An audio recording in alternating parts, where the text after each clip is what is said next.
Assalamualaikum warahmatullahi wabarakatuh. Perkenalkan, nama saya Dina Yuliana. Saya dari kelas 12 MIPA 4. Di sini saya akan menjelaskan tentang sumber radioaktif, radioaktivitas, pemanfaatan, dampak, dan proteksinya bagi kehidupan. Yang pertama yaitu sumber radioaktif. Sumber radioaktif adalah unsur yang bisa memancarkan radiasi karena sifatnya yang tidak stabil. Sumber radioaktif ada yang bersifat alami dan buatan. Sumber radiasi alami dipaparkan sebagai berikut. Radiasi benda-benda langit. Orang yang berada di lokasi yang lebih tinggi akan menerima radiasi yang lebih besar karena semakin tipis lapisan udara yang dapat bertindak sebagai penahan radiasi. Jadi, orang yang berada di puncak gunung akan menerima radiasi yang lebih banyak daripada yang di permukaan laut. Begitu pula orang yang berpergian dengan pesawat terbang juga menerima lebih banyak radiasi.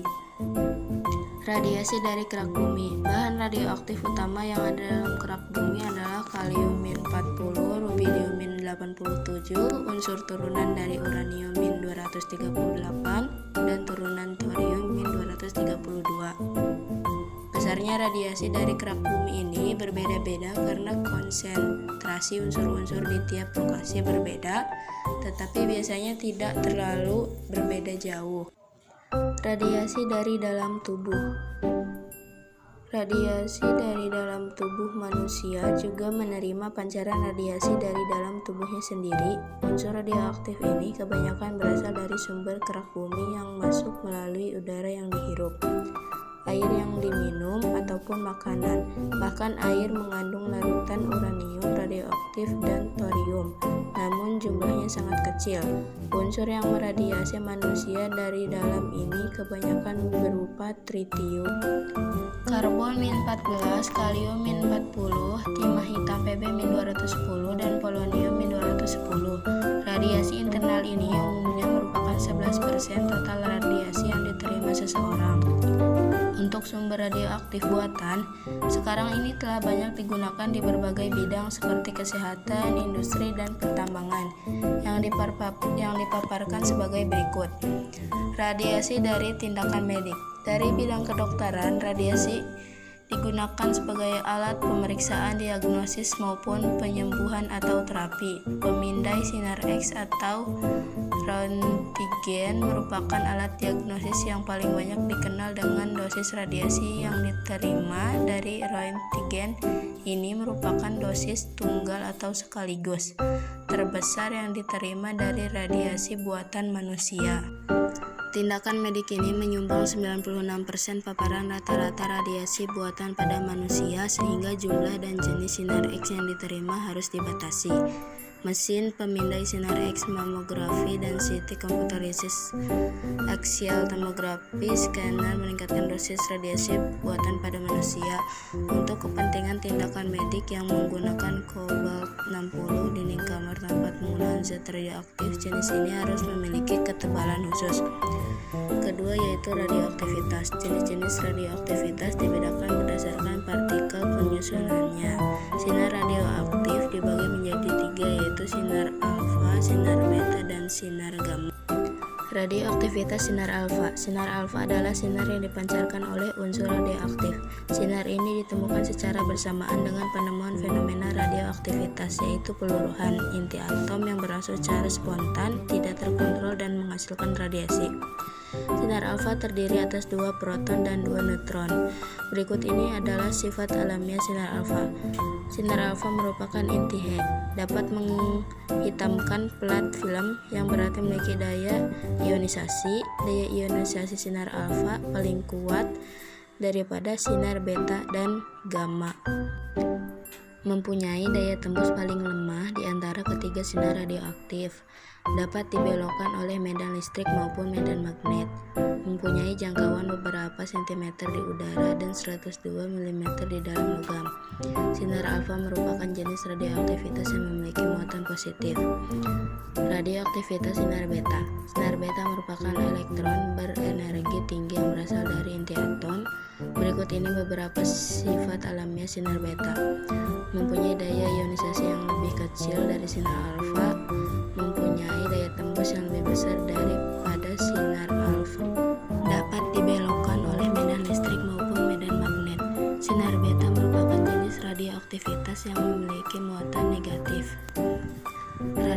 Aktivitas sinar gamma atau sinar Y.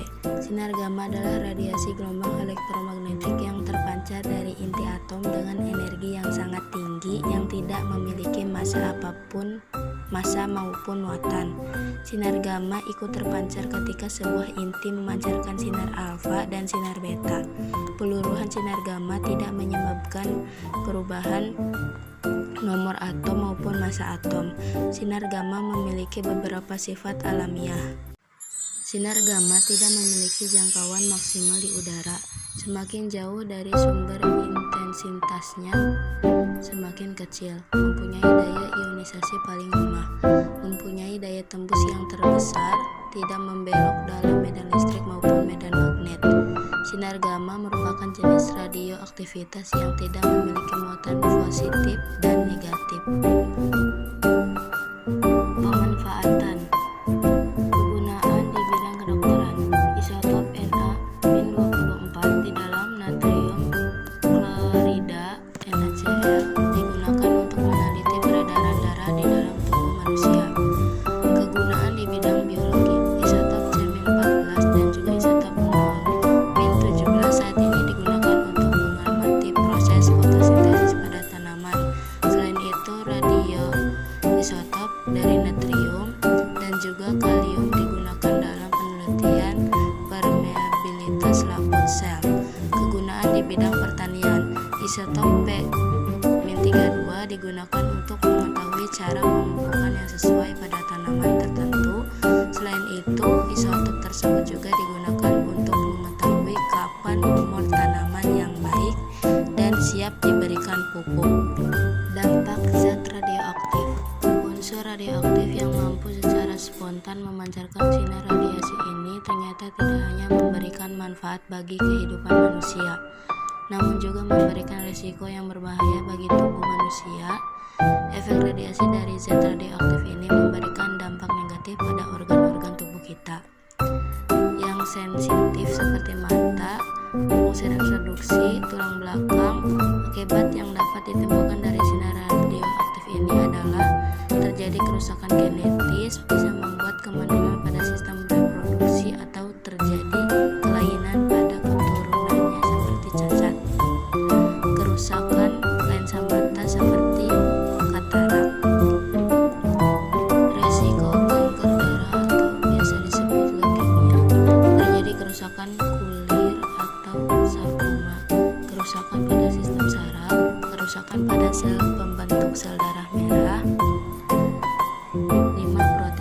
Proteksi dan pengendalian bahaya sinar radioaktif untuk mencegah terjadinya kecelakaan radioaktif dan paparan sinar radioaktif yang melebihi dosis yang diperkenankan. Tujuan penelitian ini adalah untuk mengetahui proteksi dan pengendalian bahaya sinar radioaktif di atom dan kesesuaiannya dengan norma K3 serta peraturan perundangan yang terkait. Kesimpulan, radioaktif merupakan suatu sumber daya terbarukan yang memiliki banyak kegunaan seperti contoh dalam bidang kedokteran, pertanian, arkeolog, kimia, biologi, fisika, dan lain-lain. Namun di samping memiliki banyak kegunaan, ternyata radioaktif juga memiliki banyak efek samping jika terpapar terlalu lama, sebut saja mutasi. Radioaktifan memancarkan sinar A, B, Y, di mana sinar tersebut sangat berbahaya bagi tubuh. Hal ini biasa disalahgunakan untuk dijadikan senjata pemusnah yang dapat menghancurkan umat manusia seperti bom. Sekian dari saya, mohon maaf bila ada kesalahan. Wassalamualaikum